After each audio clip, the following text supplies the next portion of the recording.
च्या मुलांना आई वडील म्हणजे आमच्यासाठी तर देव, त्यामुळे मी देवळात जाण्याची मला कधी गरज भासली नाही, कारण आम्हाला घरामध्ये देव होते.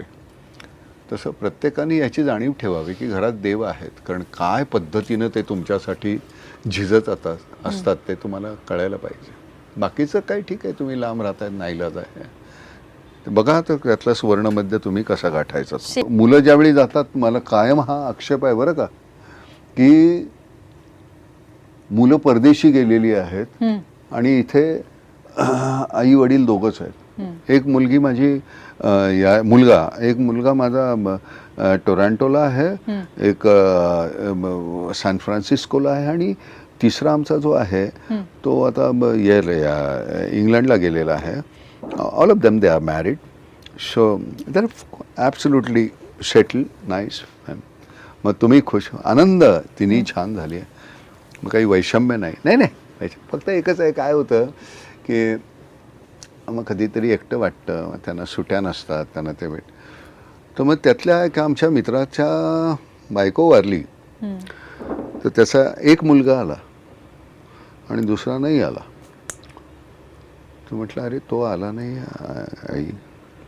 तर म्हटलं नाही, रजा नव्हती, बाबा गेले की तो येईल. असा अभावितपणे तो बोलून गेला. त्यावेळी मला, कारण वस्तुस्थिती असेल की त्यांना रजा नाही, त्यांचे कामाचं हे असेल, पण हे आई गेली म्हणून तो हा एक आला आणि बाबा गेले की तो येईल कदाचित. तर हे आई-वडिलांची विभागणी फाळणी, मला ते म्हणजे मी जाणार, बाबा जाणारच असतो एक दिवस, त्याच्याबद्दल वाद नाही, पण त्याच्याकडे इतका त्रयस्थपणे तुम्ही पाहू शकता का? मी नाही पाहू शकत.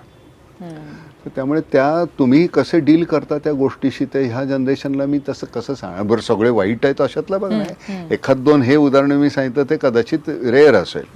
सगळीच पिढी अशी आहे आणि असं बोलण्यात अर्थ नाही आहे, पण त्यांच्या अडचणी वेगळ्या.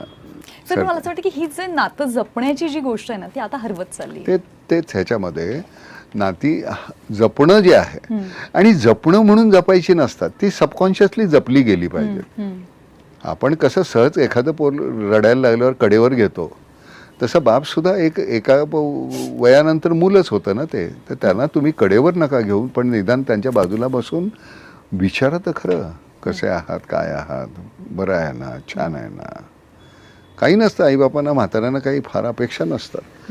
मुलं त्यांच्या खिसगणतीत आम्ही आहोत एवढंच पुरेसं असतं त्यांना. ते ज्यावेळी नाही म्हटल्यानंतर मग तो वनवास असतो. एकत्र राहत असताना सुद्धा माझी दखल घेतली गेली नाही.